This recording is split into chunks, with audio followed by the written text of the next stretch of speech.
नमस्कार। आज इस बुलेटिन में बात करेंगे अब्बाजान पर अखिलेश के गुस्से को लेकर बीजेपी के पलटवार की। कर्नाटक में बीजेपी में शुरू हुई बगावत की बात करेंगे। कृषि मंत्री नरेंद्र तोमर के खिलाफ लोगों के फूटे गुस्से की जानेंगे। लालू के बेटों में क्यों शुरू हुई लड़ाई। और बुलेटिन के आखिर में बात चीन सीमा पर तैनात भारतीय जवानों को मिले नए हथियार की। लेकिन शुरुआत करते हैं यूपी में अब्बाजान पर शुरू हुई राजनीति की। मुख्यमंत्री योगी आदित्यनाथ द्वारा अखिलेश यादव के पिता मुलायम सिंह यादव को अब्बाजान कहने का मामला सियासी तूतू मैमे में तब्दील होता नजर आ रहा है।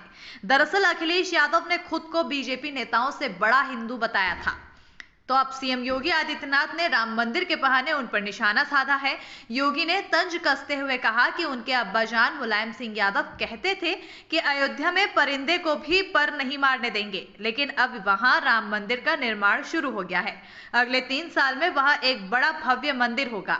मुलायम सिंह यादव को सीएम योगी द्वारा अब्बाजान कहे जाने पर अखिलेश यादव ने उन पर सीधा हमला बोला है। अखिलेश यादव ने कहा था कि मुख्यमंत्री किसी और भाषा को जानते हैं। हमारा आपका झगड़ा मुद्दों को लेकर हो सकता है, लेकिन मुख्यमंत्री अपनी भाषा पर संयम रखें। अगर वो मेरे पिताजी को कुछ कहेंगे तो मैं भी उनके बारे में बहुत कुछ कह सकता हूं। मुख्यमंत्री मेरे पिताजी के बारे में ऐसी भाषा का इस्तेमाल कैसे कर सकते हैं। मुख्यमंत्री को अपनी भाषा पे संतुलन रखना चाहिए। मेरे पिताजी के बारे में कहेंगे तो अपने पिता के बारे में भी सुनने के लिए तैयार रहें। अखिलेश यादव ने सीएम को चुनौती दी तो बीजेपी की ओर से जवाब भी आ गया। प्रदेश सरकार के प्रवक्ता सिद्धार्थनाथ सिंह ने कहा कि अखिलेश यादव को अब्बाजान शब्द से क्या दिक्कत है, ये समझ से परे है। अब्बाजान उर्दू का एक मीठा शब्द है। जैसे पिता को डैडी कहा जाता है, वैसे ही अब्बा है। अखिलेश मुलायम सिंह को पिता तो कहते नहीं हैं, असल में उन्हें शब्द की समझ नहीं है। अखिलेश पर तंज कसते हुए सिद्धार्थ नाथ सिंह ने कहा कि बिना सोचे समझे कुछ भी बोलने वालों के मुंह से भाषा में संतुलन की बात हजम नहीं होती है। ड्राइंग रूम में बैठकर ट्वीट करने वालों को अब भाषा में भी दोष नजर आने लगा है। बीजेपी की बढ़ती ताकत और जनाधार सपाइयों को रास नहीं आ रही है। वो सहमे हुए हैं।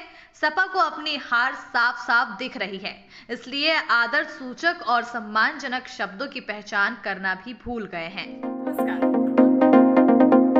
कर्नाटक में मंत्रिमंडल विस्तार के बाद मुंबई सरकार मुश्किल में दिखाई देने लगी है।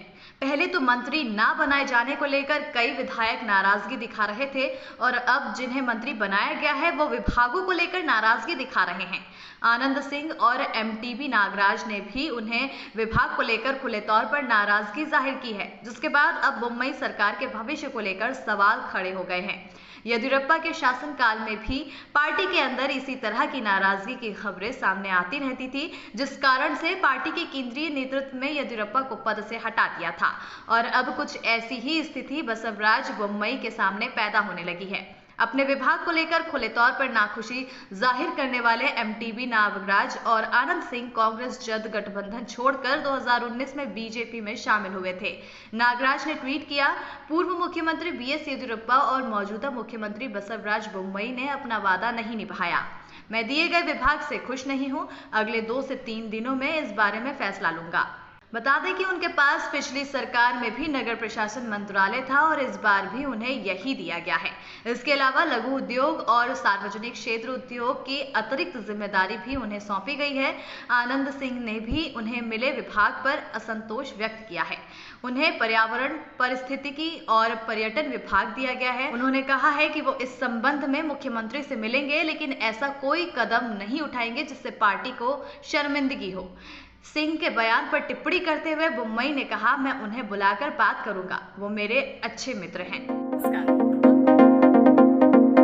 मध्य प्रदेश के श्योपुर में बाढ़ से हुए नुकसान का जायजा लेने के लिए जब केंद्रीय मंत्री नरेंद्र सिंह तोमर पहुंचे तो उन्हें वहां लोगों के गुस्से का सामना करना पड़ा। श्योपुर मुरैना संसदीय क्षेत्र का हिस्सा है और इस सीट से नरेंद्र तोमर सांसद हैं। इस समय श्योपुर के लोग बाढ़ से परेशान हैं। लोगों ने जब अपने सांसद को अपने बीच देखा तो उनका गुस्सा फूट पड़ा। केंद्रीय मंत्री अतिवृष्टि के कारण हुए नुकसान का जायजा लेने के लिए श्योपुर के गणेश बाजार में पहुंचे तो आक्रोश लोगों ने उनके काफिले को देखते ही नारेबाजी शुरू कर दी। लोगों ने तोमर की गाड़ी की ओर कीचड़ फेंक भी दिया। एक व्यक्ति तो मंत्री के गाड़ी के आगे ही लेट गया। पुलिस ने उसे तत्काल खींचकर उठा लिया। क्षेत्र के व्यापारियों ने भी नरेंद्र तोमर के खिलाफ जमकर नारेबाजी की। प्रशासन के अधिकारियों को बाजार में घुसने से मना कर दिया और कलेक्टर व सीएमओ को लोगों की हत्या का जिम्मेदार बताते हुए हटाने की मांग की। बाजार में निकलने के दौरान कई जगह नरेंद्र सिंह तोमर के साथ लोगों ने धक्का मुक्की तक कर डाली।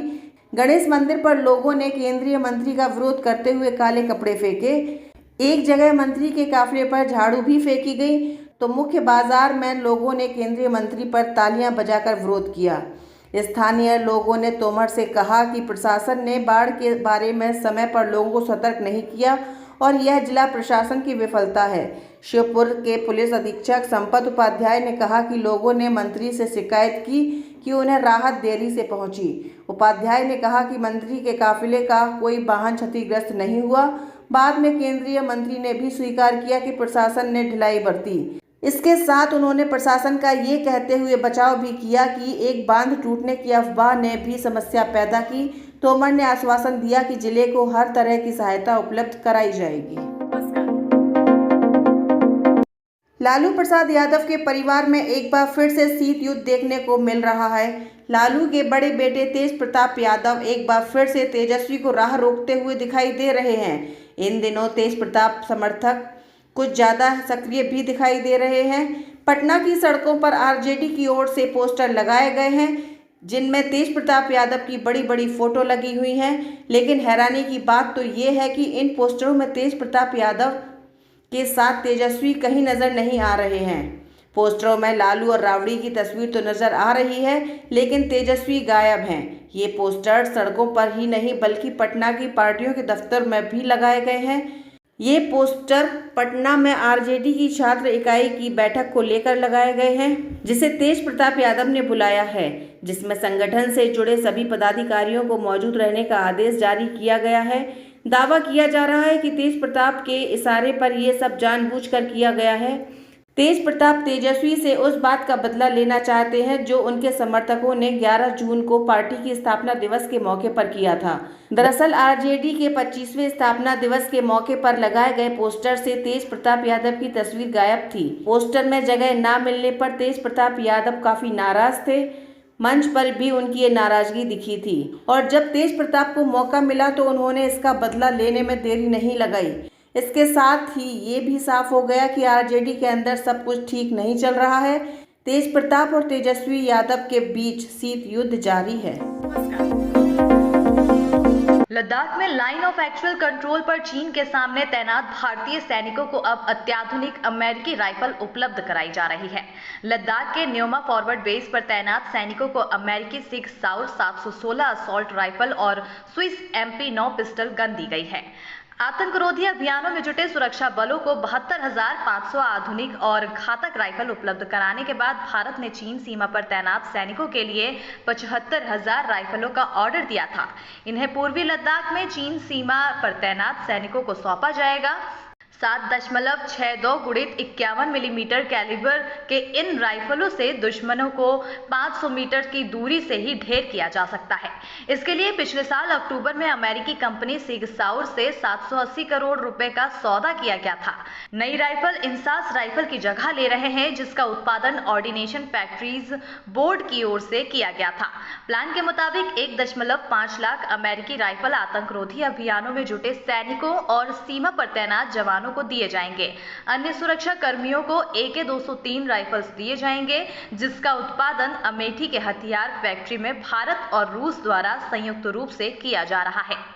नमस्कार, आपको ये वीडियो कैसा लगा हमें कमेंट बॉक्स पर बताइए और अगर आप ये वीडियो फेसबुक पर देख रहे हैं तो हमारे फेसबुक पेज को फॉलो करिए और अगर आप ये वीडियो यूट्यूब पर देख रहे हैं तो हमारे चैनल को सब्सक्राइब करिए।